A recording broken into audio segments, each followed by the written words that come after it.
Senate race shakeup. Congresswoman Jasmine Crockett announcing her bid for U.S. Senate, causing political shifts for other Democratic races here in North Texas. Welcome in. It's been a busy day. CBS News Texas, 10 o'clock on the air. I'm Doug Dunbar. Texas politics, it's heating up as we inch closer and closer to next year's midterm elections. And what happened today had a sizable effect. Congresswoman Jasmine Crockett's announcement of this Senate bid causes now a trickle-down effect, and that's to other races, including the race for Tarrant County Judge. To help us sort through all of what we've seen so far and also what it means, our friend Ion Politics reporter Jack Fink. What a day it was. Doug, this was one of the wildest political days I've seen in Texas in a long time. There were a number of political dominoes that fell today after Dallas Congresswoman Jasmine Crockett entered the race for U.S. Senate. One of them came late this afternoon as Crockett was speaking with her supporters in Dallas. Democratic Congressman Mark Vesey of Fort Worth is not running for re-election to Congress, where he has served since 2013. Instead, he filed to run for Tarrant County Judge and will run in the Democratic primary against Commissioner Elisa Simmons. He will run against Republican Tim O'Hare. In a statement, Vesey said, quote, "This decision is about where I can best serve the people of Tarrant County. I refuse to sit on the sidelines while County Judge Tim O'Hare drags this community backward. I'm not running away from a fight. I'm running toward the next battle." In response, Judge O'Hare said, quote, "Congressman Vesey brings a consistently liberal Washington record of being soft on crime, weak on border security, and supportive of higher taxes. Tarrant County families do not need a 20-year Washington, D.C. politician as county judge." In announcing her campaign today, Congresswoman Crockett called herself Texas Tough.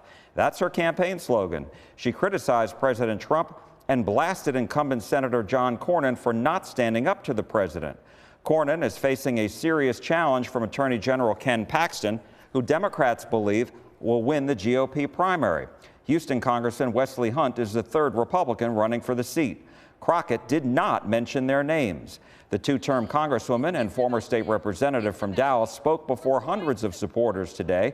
Crockett faces State Representative James Tallarico of Austin in the Democratic primary. He's generated national headlines after raising a record $6.2 million in his first 3 weeks.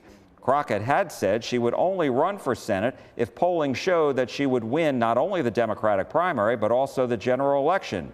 She was vague when I asked her about her polling data and her path to victory, but she said people are looking for authentic candidates who will fight for them. Well, I'm done with politics as usual. I'm done with going along to get along, and it gets us nowhere. I'm done watching rural hospitals and public schools close their doors. I'm done watching parents be afraid to send their kids to school or the mall or the movies because Republicans have flooded our streets with guns. I'm done with the senators sitting around doing nothing while Trump takes your hard-earned money, skims your Social Security, slashes Medicare, and gives tax breaks to billionaires. Crockett says she is going to draw upon her support not just from Texans, but people from other states she met during last year's presidential election campaigning for Vice President Kamala Harris. A second major domino fell early this morning when another Senate candidate, former Dallas Congressman Colin Allred, suddenly dropped out of the Democratic primary. Instead, he filed his paperwork in Dallas to run for the newly drawn 33rd Congressional District, which is entirely in Dallas County and is now a majority Latino district. I asked him why he is not running for another statewide office, such as governor, lieutenant governor, or attorney general. And to me, that meant, let's look at this, from a perspective of, well, maybe this is an opportunity to go into Congress with a strong voice, to be a strong representative for us here in Dallas, and to make sure that we don't have a bruising primary and runoff that will not allow the Democratic Party as a whole in the entire state to be unified going into November. That was a real concern of mine. But Allred is entering a Democratic primary for this seat against Congresswoman Julie Johnson of Farmers Branch. She succeeded Allred in Congress after he ran last year against Senator Ted Cruz. Both are not running in the 32nd Congressional District because under the new congressional maps approved by Republicans and upheld by the U.S. Supreme Court, it will become a Republican majority seat. I asked Johnson about Allred's entry into the primary. Well, I'm not surprised. He was dead last in the polling out of the field in that race. So he was looking for a spot to try to run again. But, I'm focused on my own campaign. We've worked really hard for the constituents in North Texas, really offering positive solutions going forward. The third domino to fall today came this morning when Congresswoman Crockett's pastor, Dr. Frederick Haynes III, filed to run in her congressional seat, the newly drawn 30th congressional district.